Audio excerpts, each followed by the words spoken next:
Assalamualaikum warahmatullahi wabarakatuh. Perkenalkan saya Ardiantin dengan NIM E1E12205 dari jurusan Teknik Informatika. Nah, di sini saya akan melanjutkan codingan mulai dari halaman 91 hingga halaman 108, yang mana ini saya lakukan untuk memenuhi tugas dari mata kuliah pengenalan pola yang diberikan oleh dosen saya.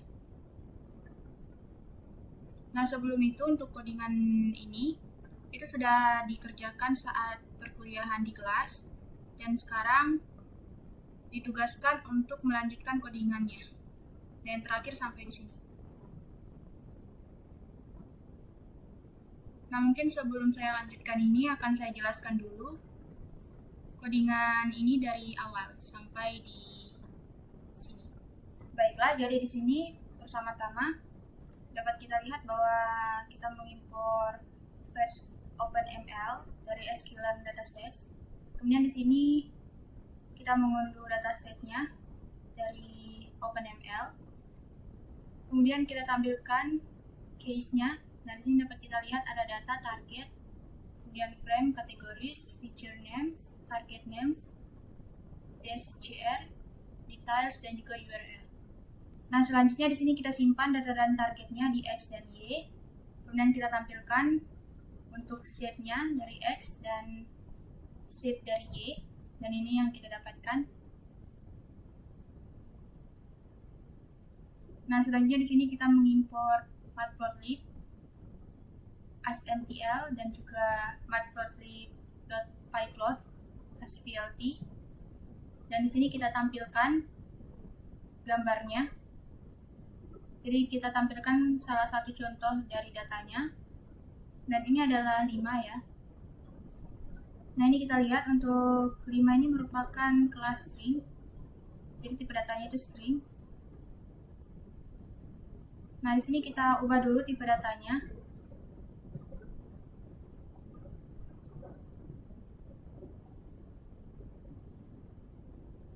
Nah, selanjutnya di sini kita bagi Xtrain dan Xtest-nya.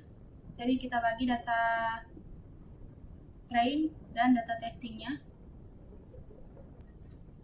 Nah, selanjutnya di sini kita buat binary untuk angka 5. Jadi akan mendeteksi apakah angka 5 dan bukan angka 5. Nah, ini dapat kita lihat true, false, false, false, false. Jadi tipe datanya itu boolean. Nah, ini lagi seperti ini. Jadi yang true berarti dia 5 dan yang false berarti bukan 5. Nah, selanjutnya di sini model dilatih dengan SGD classifier dari sklearn linear model. Seperti ini hasilnya. Nah, kemudian selanjutnya di sini kita menggunakan cross validation dengan 3 fold untuk mengukur akurasi modelnya. Nah, di sini dapat kita lihat. Selanjutnya di sini ada kita membuat dump classifier dengan mengimportkan base estimator dari sklearn base. Nah, di sini dapat kita lihat. Dan ini untuk hasilnya. Nah, di sini untuk hasilnya tinggi karena dump classifier ini mengklasifikasikan yang bukan 5. Dan untuk datanya sendiri itu ada 90% yang bukan 5, sehingga kita bisa mendapatkan hasil yang tinggi seperti ini. Nah, selanjutnya di sini kita prediksi dengan cross validation. Nah, seperti ini.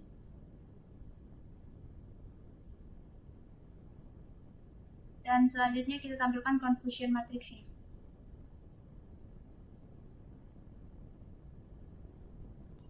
Nah, selanjutnya di sini saya akan menuliskan codingannya dulu. Mulai dari precision and recall ini. Jadi saya akan selesaikan codingannya sampai halaman terakhir dari yang ditugaskan. Kemudian setelah itu baru saya akan jelaskan.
Baiklah, jadi di sini saya sudah menuliskan semua kodenya.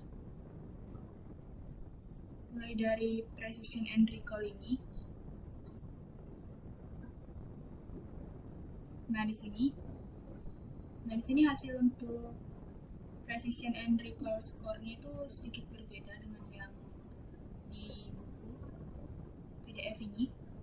Sini saya dapatkan 83% dan ini untuk recall-nya 65%. Nah, di sini dapat kita lihat bahwa seringkali akan lebih mudah untuk menggabungkan precision dan recall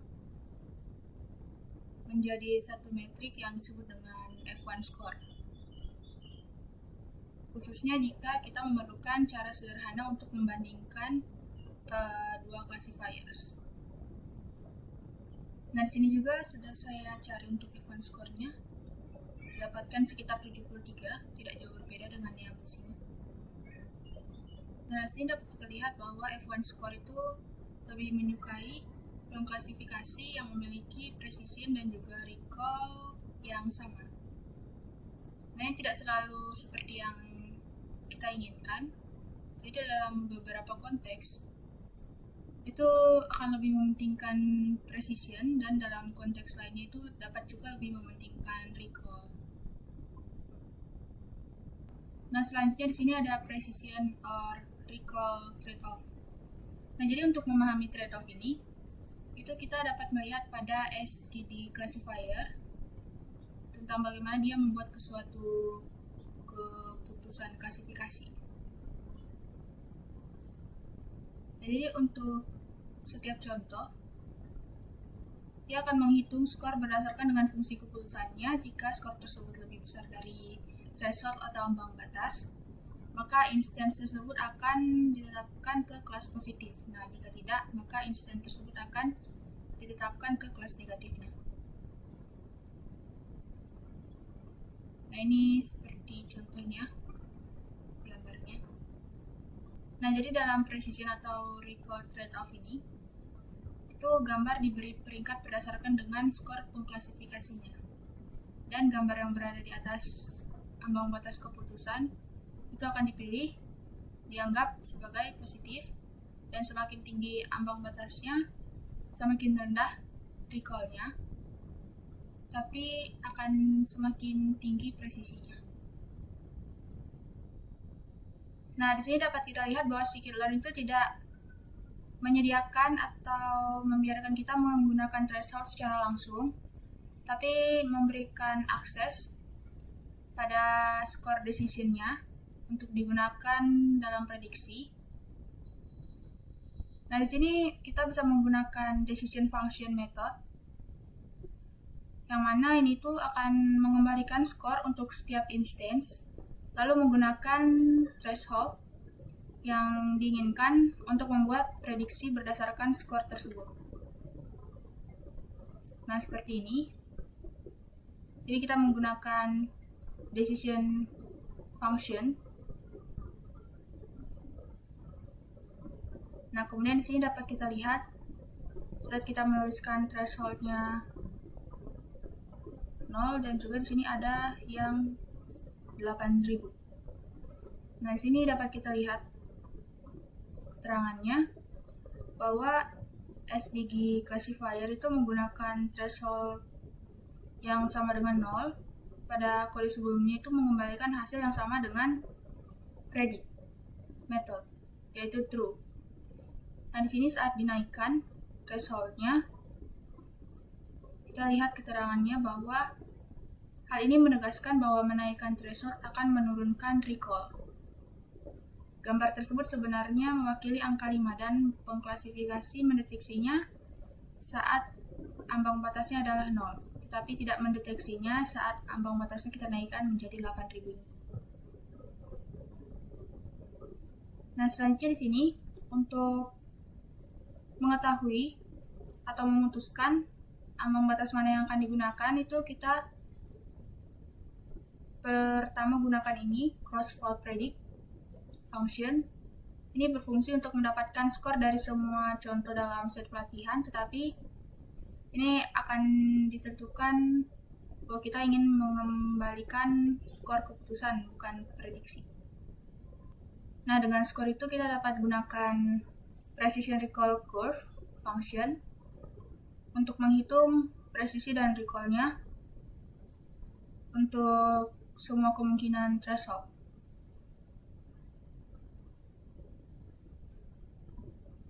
Di sini mungkin sedikit berbeda karena saya tidak menambahkan grid-nya dan juga garis ini.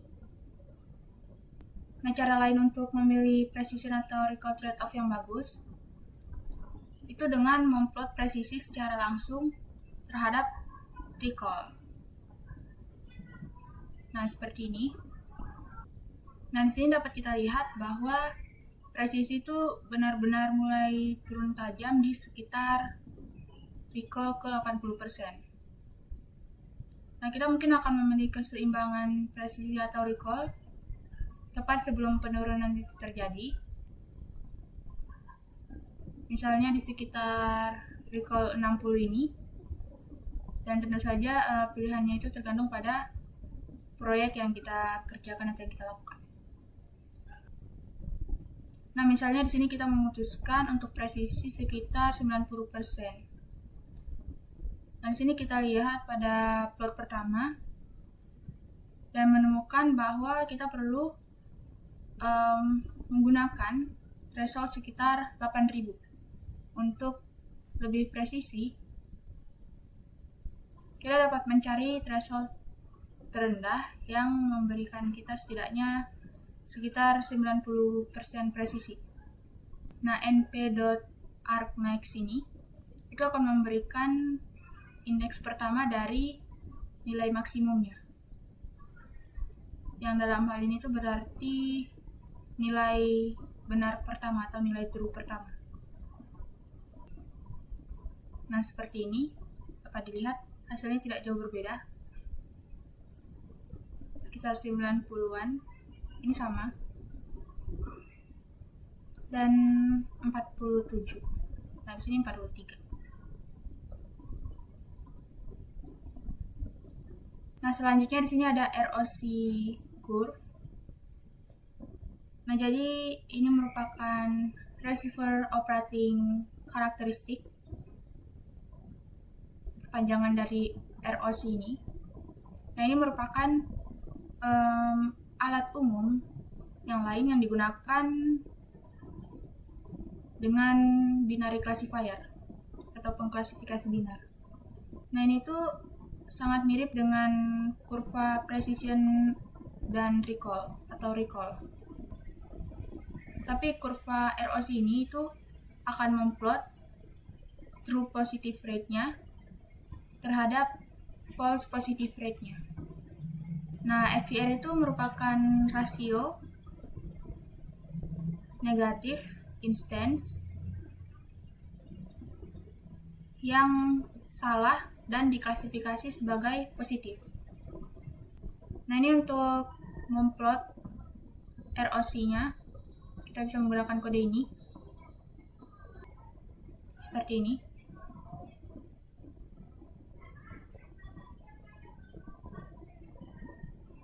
Nah, sini dapat kita lihat once again, jadi ini sebagai reminder bahwa semakin tinggi recall atau TPR-nya itu maka semakin banyak false positif atau FPR yang dihasilkan oleh classifier-nya. Di sini dapat kita lihat bahwa garis putus-putus itu menggambarkan kurva ROC classifier yang benar-benar acak. Jadi classifier yang baik itu akan berada sejauh mungkin dari garis tersebut, yakni di sudut kiri atas. Nah, selanjutnya di sini dapat kita lihat salah satu cara untuk membandingkan pengklasifikasi adalah dengan mengukur area di bawah kurvanya, AUC. Jadi pengklasifikasi yang sempurna itu akan memiliki AUC-ROC itu sama dengan 1. Sedangkan pengklasifikasi yang benar-benar acak itu akan memiliki AUC-ROV sama dengan 0,5. Nah, di sini kita sudah punya fungsi ROC-AUC dari scikit-learn. Nah, di sini kita dapatkan nilai 0,96. Nah, selanjutnya di sini kita akan melatih random forest classifier dan membandingkannya dengan ROC curve dan ROC-AUC skornya untuk SGD classifier ini. Nah, jadi pertama-tama kita perlu mendapatkan skor dari setiap instance dari training setnya. Tapi di sini karena cara kerjanya itu acak, jadi random forest classifier class ini itu tidak memiliki fungsi decision function atau fungsi keputusan. Nah, sebaliknya itu dia punya predict proba. Pengklasifikasi scikit-learn itu umumnya memiliki salah satu atau keduanya. Predict proba metode ini itu mengembalikan array yang memuat baris per instance dan kolom per kelas. Nah, masing-masing memuat probabilitas bahwa contoh yang diberikan termasuk ke dalam kelas yang diberikan. Seperti ini kodenya.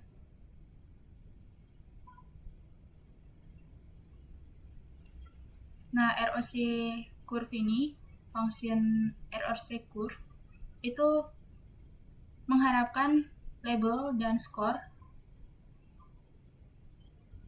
Tapi alih-alih dengan skor kita bisa memberinya kelas probabilitas.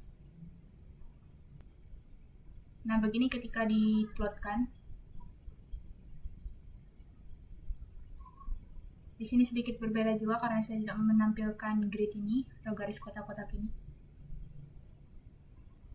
Nah, dapat kita lihat bahwa random forest classifiers ROC curve itu terlihat jauh lebih baik daripada SDG classifier. Atau bisa dibilang dia lebih mendekati sudut kiri atasnya sebagai hasil dari skor ROC AUC-nya yang lebih baik. Nah, di sini dapat kita lihat skor ROC AUC-nya itu sekitar 0,99. Nah, ini menandakan bahwa ini cukup lebih baik atau jauh lebih baik dari SDG classifier tadi. Nah, selanjutnya di sini ada multi-class classification. Nah, pengklasifikasi binar itu membedakan antara dua kelas. Sedangkan multi-class classifier itu dapat membedakan lebih dari dua kelas. Beberapa kelas seperti SDG classifier, random forest classifier, dan naive bayes classifier itu mampu menangani beberapa kelas secara natif. Nah, yang lain seperti logistic regression dan supervector machine classifier itu menangani pengklasifikasi binar murni. Ada beberapa strategi yang bisa digunakan untuk klasifikasi multiclass dengan beberapa pengklasifikasi binar. Salah satu caranya itu untuk membuat sistem yang dapat mengklasifikasikan gambar digit ke dalam 10 kelas dari 0 hingga 9. Itu dengan melatih 10 pengklasifikasi binar. Satu untuk setiap digit seperti ini, 0 detektor, 1 detektor, 2 detektor, dan seterusnya. Kemudian ketika kita ingin mengklasifikasi gambar, kita dapat skor keputusan dari setiap pengklasifikasi untuk gambar tersebut. Dan memilih kelas yang pengklasifikasiannya itu memberikan skor tertinggi. Nah, ini disebut dengan one versus the rest atau OVR strategi. biasa disebut juga dengan one versus all. Nah, strategi lainnya untuk melatih binary classifier untuk setiap pasangan digit, yaitu satu untuk membedakan 0 dan 1, yang lain untuk membedakan 0 dan 2. Nah, yang lain untuk 1 dan 2, dan seterusnya. Nah, ini itu disebut dengan one versus one strategi atau OVO, OVO. Nah, dalam kasus M di sini atau dalam masalah M di sini, itu berarti kita akan melatih 45 binary classifier. Jadi ketika kita ingin mengklasifikasikan gambar, itu kita harus menjalankan gambar tersebut melalui 45 classifier dan melihat kelas mana yang paling banyak menang. Nah, keuntungan dari one versus one ini tuh setiap pengklasifikasi hanya perlu dilatih dengan bagian set pelatihan untuk 2 kelas yang dibedakan. Nah, beberapa algoritma seperti pengklasifikasi SVM atau Super Vector Machine itu tidak dapat diskalakan dengan baik seiring dengan ukuran set pelatihannya.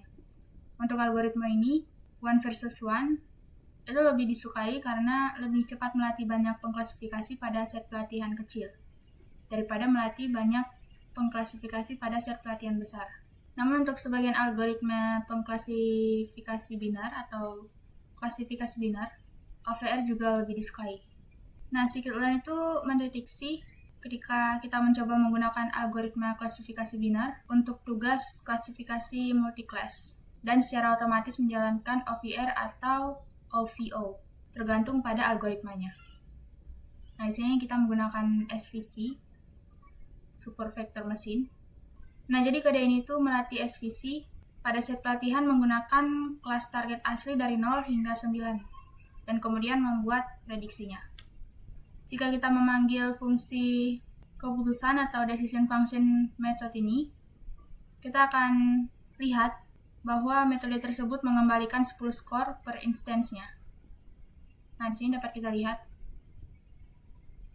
Di sini juga sudah ada.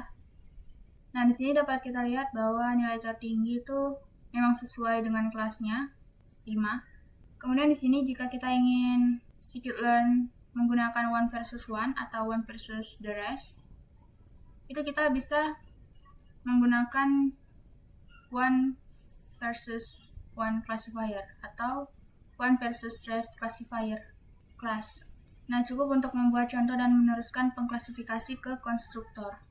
Nah, seperti ini menggunakan one versus rest classifier. Nah, ini kita dapatkan 10 juga panjangnya. Nah, di sini kita training SD classifier-nya. Mungkin di sini hasilnya sedikit berbeda karena saya dapat 3. Nah, di sini 5. Tapi tidak apa-apa. Nah, kali ini tuh scikit-learn tidak perlu menjalankan OVR atau OVO karena pengklasifikasi SGD itu dapat langsung mengklasifikasikan instance ke dalam beberapa kelas. Decision function method ini itu sekarang mengembalikan satu persatu nilai per kelas. Nah, di sini dapat kita lihat. Nah, kita dapat melihat bahwa pengklasifikasi itu cukup yakin tentang prediksinya, yang mana hampir semua skor itu sebagian besarnya itu negatif nilainya. Di sini mungkin agak sedikit berbeda, tapi tetap sama karena skornya yang negatif lebih banyak, jadi lebih confident hasilnya atau cukup yakin hasilnya. Nah, selanjutnya di sini dapat kita lihat untuk cross validation score-nya tidak jauh berbeda, 84, 87, 86, 87, 85, 86. Yang mana di sini nilainya itu lebih dari 84% atau 85% ya kalau di sini. Nah, dia itu lebih besar dari 84% pada setiap lipatan pengujiannya. Jika kita menggunakan random classifier, itu mungkin akan memperoleh akurasi sekitar 10%. Jadi hasilnya itu bukan hasil yang buruk, tapi kita masih bisa memperoleh hasil yang lebih baik dengan mengskalakan inputnya. Nah, itu akan meningkatkan akurasinya di atas 89% seperti ini. Menggunakan standar scalar. Ini hasilnya. Dia di atas 89%. Nah, selanjutnya di sini adalah error analysis. Nah, jika dalam real project atau project nyata, itu kita perlu mengikuti langkah-langkah dalam machine learning project checklist. Kita perlu mengeksplor atau menjelajahi opsi data preparation, mencoba beberapa model, dan automate sebanyak mungkin atau semaksimal mungkin. Nah, di sini kita berasumsi bahwa kita telah menemukan model yang menjanjikan atau yang bagus dan ingin menemukan cara untuk memperbaikinya. Nah, salah satu cara untuk melakukannya itu dengan menganalisis jenis kesalahan yang dibuat atau menganalisis errornya. Nah, pertama itu kita lihat dulu dari confusion matrix-nya. Kita perlu membuat prediksi menggunakan cross-fault predict function, kemudian memanggil confusion matrix function. Nah, di sini dapat kita lihat hasilnya. Di sini dapat kita lihat bahwa pada baris pertama itu terdapat sekitar 5.578 prediksi yang benar, kemudian baris kedua 6.410 prediksi yang benar, dan seterusnya hingga di baris terakhir itu sekitar 5.152 prediksi yang benar. Nah, ini tuh dapat menandakan bahwa modelnya sudah cukup baik. Kemudian selanjutnya di sini agar lebih mudah itu dapat direpresentasikan ke dalam gambar confusion matrix seperti ini. Nah, seperti ini. Nah, confusion matrix ini terlihat cukup bagus karena sebagian besar gambar itu berada pada diagonal utamanya. Seperti yang saya bilang tadi, itu memang sudah cukup bagus modelnya.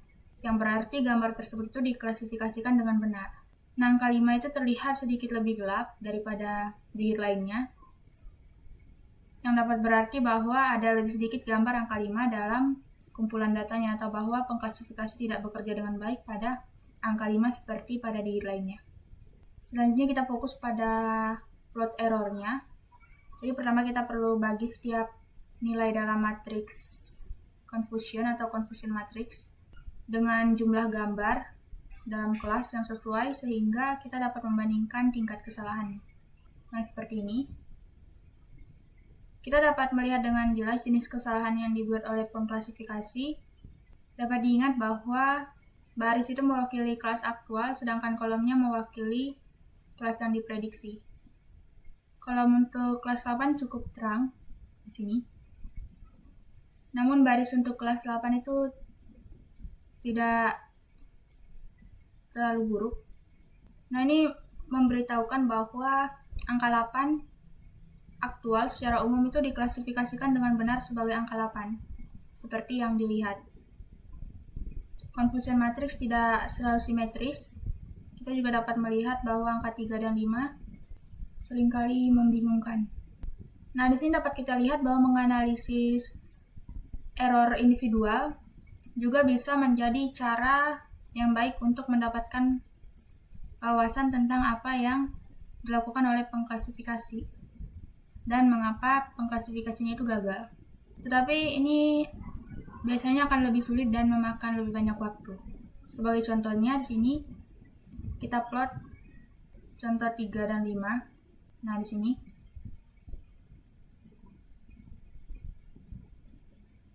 kemudian di sini kita tampilkan. Nah, 2 blok 5 kali 5 di sebelah kiri itu menunjukkan digit yang diklasifikasinya sebagai angka 3. Dan 2 blok 5 kali 5 di sebelah kanan itu menunjukkan gambar yang diklasifikasi sebagai angka 5. Beberapa digit yang salah diklasifikasi yaitu di blok kiri bawah dan kanan atas. Ditulis dengan sangat buruk sehingga bahkan manusia akan kesulitan mengklasifikasikannya. Nah, misalnya angka 5 di baris pertama dan kolom kedua. Nah, yang ini itu benar-benar tampak seperti angka 3. Ini memang kelihatan seperti angka 3. Tidak jelas. Namun sebagian besar gambar yang salah diklasifikasi tampak seperti kesalahan yang jelas bagi kita. Di sini dapat kita lihat bahwa perbedaan utama dari 3 dan 5 itu adalah posisi garis kecil yang menghubungkan garis atas dengan lengkung bawahnya. Jika kita menggambar angka 3 dengan sambungan yang sedikit bergeser ke kiri, maka pengklasifikasi itu mungkin akan mengklasifikasikan sebagai angka 5 dan sebaliknya. Nah, oleh karena itu untuk mengatasi hal ini itu dapat dilakukan dengan melakukan preproses gambarnya untuk memastikan bahwa gambar terpusat dengan baik dan tidak terlalu terputar. Ini mungkin akan membantu juga mengurangi error lainnya. Selanjutnya di sini ada multi-level classification. Nah, hingga saat ini setiap instance itu ditetapkan ke satu kelas saja. Dalam beberapa kasus, kita mungkin ingin mengklasifikasi, mengeluarkan beberapa kelas untuk setiap instance. Nah, di sini untuk contoh sederhananya kita menggunakan Canary Snakeboard. Nah, kode ini membuat multi-label array yang berisi 2 label target untuk setiap digitnya. Yang pertama menunjukkan apakah digit tersebut besar, seperti 7, 8, atau 9. Dan kedua itu menunjukkan apakah itu ganjil atau tidak. Kemudian baris berikutnya membuat klasifikasi Canary Snakeboard instance yang mendukung klasifikasi multi-label. Meskipun tidak semua pengklasifikasi itu mendukungnya, dan kita melatih menggunakan array multiple target. Kemudian di sini kita buat prediksinya. Di sini dapat kita lihat digit 5 itu tidak besar dan merupakan ganjil. Jadi dia tidak besar, false, dan ganjil, true. Ada banyak cara untuk mengevaluasi pengklasifikasi multi-label, dan memilih metrik yang tepat itu sangat bergantung pada project kita. Nah, salah satu pendekatannya adalah mengukur F1 score-nya untuk setiap label individual. Lalu dihitung skor rata-ratanya. Nah, jadi di sini ini merupakan kode untuk menghitung rata-rata F1 score dari semua label. Di sini kita dapatkan nilainya sekitar 97, 0,97 atau 97%. Nah, selanjutnya di sini ada multi-output classification. Jadi jenis classification text yang terakhir itu disebut dengan multi-output multi-class classification atau multi-output classification simpelnya. Nah, ini hanya generalisasi dari klasifikasi multi-label, di mana setiap label itu dapat bersifat multi-class. Nah, untuk mengilustrasikannya kita dapat membuat sistem yang menghilangkan noise pada gambar. Sistem ini akan mengambil gambar digit yang noise sebagai input dan akan mengeluarkan gambar digit yang bersih yang direpresentasikan sebagai serangkaian instance pixel seperti pada gambar MNIST itu. Nah, seperti ini. Nah, di sini kita membuat training dan test setnya dengan mengambil gambar MNIST dan menambahkan noise ke intensitas pixelnya dengan numpis rendering function. Gambar target akan menjadi gambar aslinya. Nah, di sini kodenya. Nah, seperti ini. Nah, di sini dapat kita lihat bahwa ini merupakan gambar untuk citra yang noise atau gambar yang noise. Kemudian di sini hasilnya